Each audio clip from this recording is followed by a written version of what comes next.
Hi, everybody. Welcome to Fishtrap's NEA sponsored Big Read. I am Mike Midlow. I'm the program manager at Fishtrap.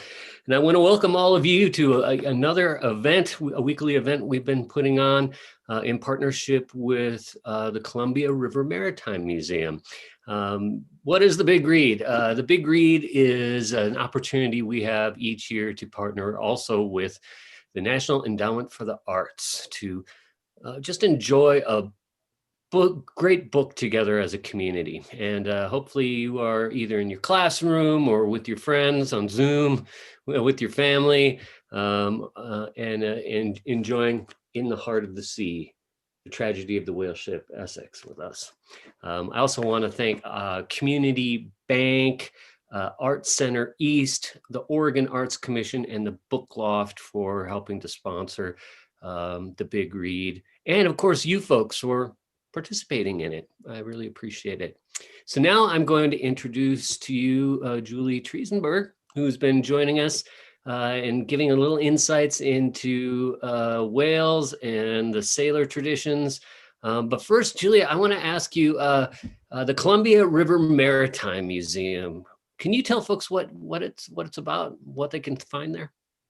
Yeah, absolutely. So the Columbia River Maritime Museum is located in Astoria, as Mike has said, right near the mouth of the Columbia River, where we meet up with the Pacific Ocean. And so we have a whole bunch of programming and exhibits that you can come see, all about the history of the Columbia River, the history of the Oregon coast, and of the Northern Pacific Ocean. We're open from 9:30 to 5 every day of the week. Thankfully, we are open right now while Clatsop County is in the low risk category. And we actually have a brand new exhibit that opened up a few weeks ago called the Twin Palaces of the Pacific. And so that's talking about these two luxury steamships from the early 1900s called the SS Great Northern and Northern Pacific. So we have a lot of really cool artifacts that you can check out that's brand new to the museum right now. And what's the museum's website? The museum's website is crmm.org, short and sweet. Just like fishtrap.org. It's real nice. Exactly. All right, Julia, what are we going to learn about from you today? Today is the golden age of whaling. I'm going to go ahead and share my screen with you all. All right, so the golden age of whaling, this period of time during the mid-1800s when more whaling ships were out and about in the oceans than ever before. And that's around the country and also in certain parts of the world. We don't talk about it too much today, but commercial whaling actually had a really big impact in American culture and American history during the 1800s. And sailors went all over the world in search of this big payday because of how many different ways that we could use whales. The biggest way, which you've all been learning about as you're reading In the Heart of the Sea, of course, is whale oil, right? The average American during this time in the 1800s, before the days of electricity, would probably have been using this smelly, smoky animal fat candle.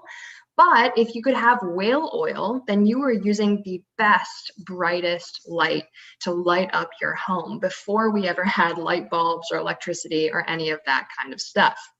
We also used whalebone or baleen for all different kinds of tools and pieces of clothing during this time period. So if you've seen fancy women's corsets, hoop skirts, the ribs in umbrellas, all of those things were also used and made from whalebone during this time period. Now, one of the most important whales during the whaling industry in the 1800s was the sperm whale for a couple of different reasons. One of them sounds really gross when you think about it for too long, but it's this stuff called ambergris. And ambergris is believed to be kind of like these undigested leftovers found in the intestines of a sperm whale. It was used in the 1800s in a lot of different wines and perfumes as a stabilizer. So you could put it in there and then it would give your wine and perfume a much longer shelf life. Ambergris is extremely rare, so it's only about 5% of sperm whale bodies that have ambergris inside of them. And because it's extremely rare, it's extremely valuable and expensive. One of its nicknames is actually floating gold, because today, just 1 pound of this stuff can be worth up to $20,000. So it's a really valuable resource. The other, more important reason why sperm whales were considered so valuable by the whaling industry was because of spermaceti, which is found in this giant organ at the top of a sperm whale's head.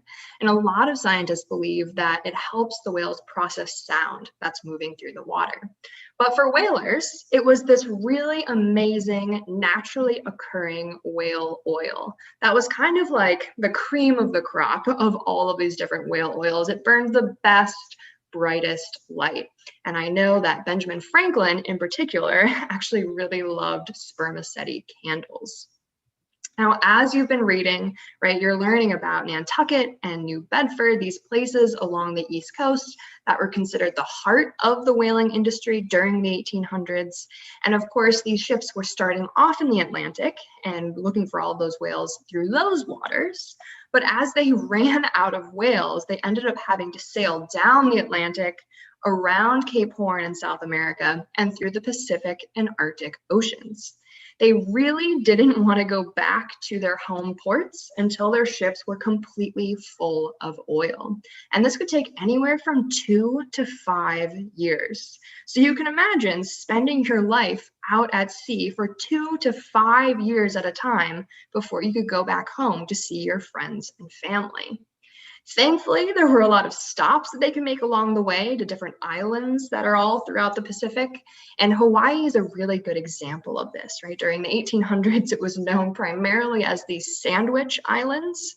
And it was a stop for a lot of whaling ships to get fresh water, fresh food, tropical fruits, and just be able to spend some time on land. Now, of course, we just talked about the sperm whale being really valuable to the whaling industry for a lot of different reasons, but some of them being that ambergris that we talked about and spermaceti oil. The right whale was also considered really desirable. Right whales are very slow-moving creatures. They're very docile, and they're also extremely buoyant. So when a right whale dies, it will actually float along the surface of the water. And it was for those two reasons, right, being very slow-moving and being very buoyant, that whalers considered it the right whale to hunt. And that's part of how it got its name.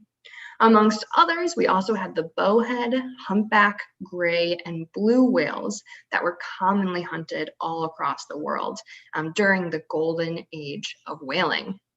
Now, it was extremely difficult to earn a living as a whaler. You had to have an expert level of nautical experience, and it usually took a few voyages before you could actually turn a profit, because most whalers weren't paid salaries. They were paid something called a lay, which is basically like a fraction of your whaling ship's profits that you receive at the very end. And the percentage that you get is different based on your job on board the ship, right? So a captain would be earning a much higher percentage than, say, a sailor who didn't have any previous whaling experience.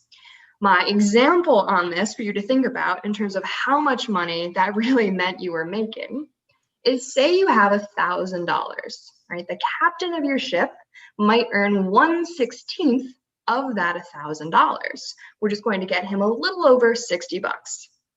The average sailor, say going into it with very little whaling experience, might get 1/250th of that $1,000, which is to say that after 2 to 5 years out at sea, the most that they might make is about $4. Now, most whaling ships, of course, would be making more than $1,000, and we'll talk about that in a couple of minutes. But just to get an idea of how little you're really receiving from all of this time and hard work out at sea.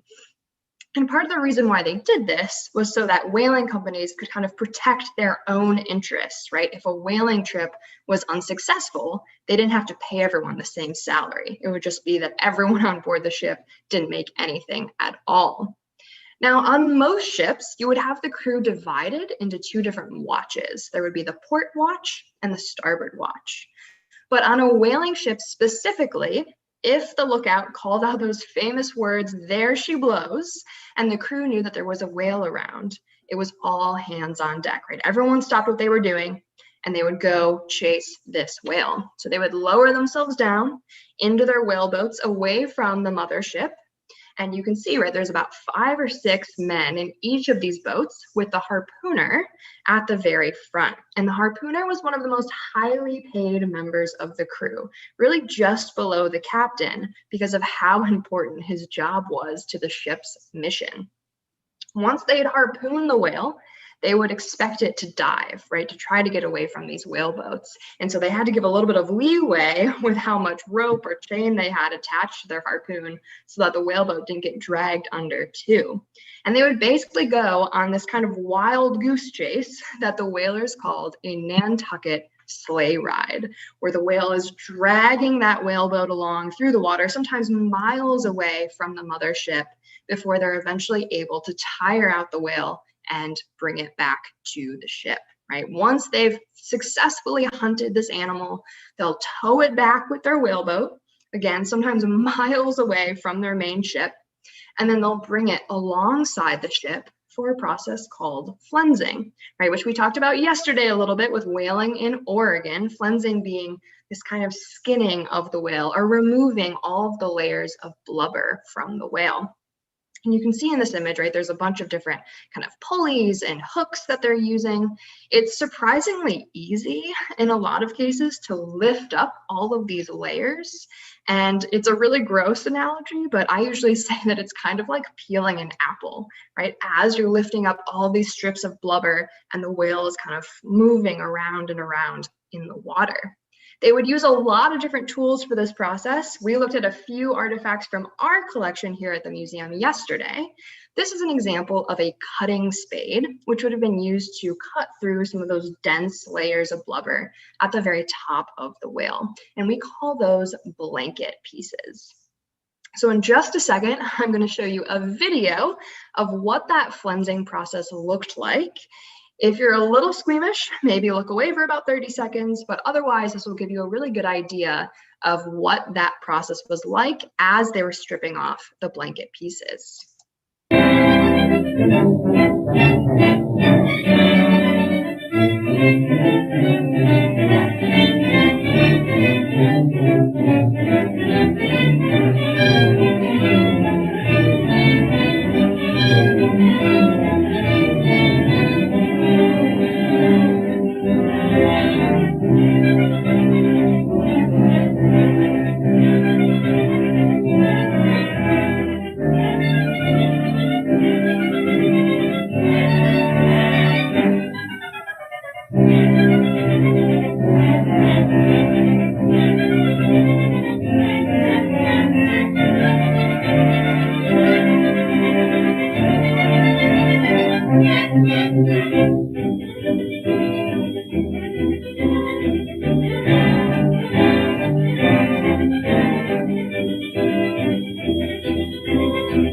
And so once they've hoisted as many pieces as they can to the deck of the ship, they would take these blubber forks that you see here, and they would use the blubber forks to move all that stuff to kind of the hub, the heart of the whaling ship, where they would process that blubber and turn it into that really valuable oil that we were talking about earlier.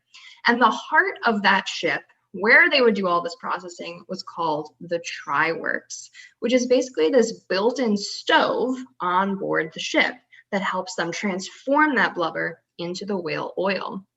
This was really important during the golden age of whaling because before we had the try-works on board whaling ships, they would actually have to go all the way back to shore in a lot of cases to process the blubber that they had harvested. Whereas with the try-works on board their ship, this ready-made stove all set to go, they could stay out in the water thousands of miles away, collecting as many whales as they could. And they were kind of like their own one-man band, right? This floating factory as they're processing all of this whale oil. Here is another video to give you an idea of what the try-works looked like. And also, if you look closely, you can see them putting those thick pieces of the broken up blanket pieces into the try-works with their blubber forks.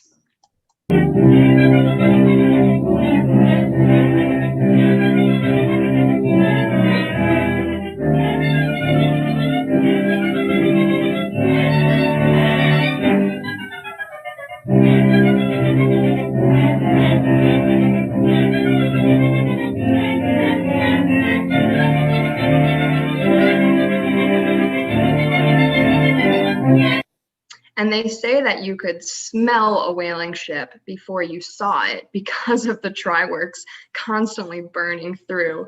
You can imagine the smell of all of this whale oil, this blubber, this meat sitting on board the ship. The average whale could produce anywhere from 40 to 50 barrels of whale oil. And during the golden age of whaling, especially this peak around the 1840s, the average barrel of oil was worth a little over $60. So that's to say, right, that if one barrel is worth around $60 and each whale can produce 40 to 50 barrels of that, then one whale could be worth as much as $3,000. So going back to the idea of the lay, right, this percentage of profits that you're earning based on how many whales you can harvest, you can see the incentive for wanting to get as many whales as possible in a very short period of time, right? So you can spend as little time out at sea as you have to. Now, we've been talking about catching the whales and hunting these whales and flensing the whales. But the truth is a huge portion of life on board a whaling ship was waiting for the whales, for looking for the whales. And so one of the byproducts of this, of having all of this free time looking for these whales and having leftover materials, leftover whalebone or sperm whale teeth from the whales you've already caught, is this art form called Scrimshaw. Scrimshaw was basically this product of sailors sitting around on board their ships, and they would carve these beautiful, elegant designs inside the whale teeth or whale bone. And then they would decorate them with all different kinds of dyes, right? Or that kind of deep, rich lamp black color that we saw. You can have decorative pieces, right, to give back to your friends and family after years away on your voyage, right? It's really common to give Scrimshaw away as a gift. There's also a lot of different tools that they would use on board the ship that were made from this whalebone in that same kind of Scrimshaw tradition. A lot of really traditional Scrimshaw historians will tell you that the only true Scrimshaw is made from the whalebone itself, right? This product of the whaling ships. But the reality was that these whalers were traveling all over the world, right? They were going from island to island. They were exploring parts of the world that no one had ever really seen before or documented before. And so a lot of these Scrimshaw designs are actually carved into materials you wouldn't expect. Things like tortoise shells, turtle shells. This one object is one of my personal favorites from our collection, and this is actually an ostrich egg with Scrimshaw designs all over. So it was a very interesting aspect of these whalers' experience on board. And because of how important whaling was to American culture at this point in time, Scrimshaw is considered to be one of the first original American folk art traditions. And we still kind of hold on to that as part of our history today. Now, we've talked about how important whales were to American culture, how many different uses they had in American life, but I do want to touch on the negative impacts of this level of commercial whaling, right? When more whalers were out than ever before. And Dr. Balance touched on this quite a bit in her kickoff presentation. The example I want to show you is with this specific blue whale population, where in 1931, over 29,000 blue whales were hunted just in that year alone. Whereas a little over 30 years later, not that long after, there were only 20 blue whales from that population that were hunted. And that was because they just couldn't find that many whales in that area anymore. So there really was a negative impact on all of these populations of whales across the world. And that's part of the reason why we have so many different environmental regulations deciding who can hunt whales from which populations and how many, right? Because there was this impact of the commercial whaling industry all across the world, despite the fact that it was such an important part of American life during the mid-1800s. But with that, I hope you learned a little more today to kind of flesh out your experience of In the Heart of the Sea as you're reading through this really fascinating story during this period of whaling. Thank you all so much for being here with us today. Hopefully, I'll see you all next week for our final presentation with Fishtrap and the NEA Big Read. That's going to be all about sailor slang. Once again, my name is Julia from the Columbia River Maritime Museum, and I hope you all come visit us soon. I'll turn it back over to you, Mike. Thanks, Julia. I always learn something listening to you. Thank you for putting together these presentations for us, and it's been fun to partner. And I hope all of you got something out of this too. Let us know. You can send us a note via at Fishtrap, info@fishtrap.org, or through our Facebook page, Instagram, all those things. Next week, yeah, we'll join Julia again next week, and I hope you are all having fun. This Friday, which is tomorrow, the 5th of March, we're the Cook Memorial Library in La Grande is hosting a book discussion at 4 p.m. And you can the Zoom link is right on the fishtrap.org Big Read page, and you can just join in and talk about the book. All right, that's it for now. I'm Mike, and I will see you next week. Thanks again, Julia, and thanks to all of you. We'll see you then. Thank you.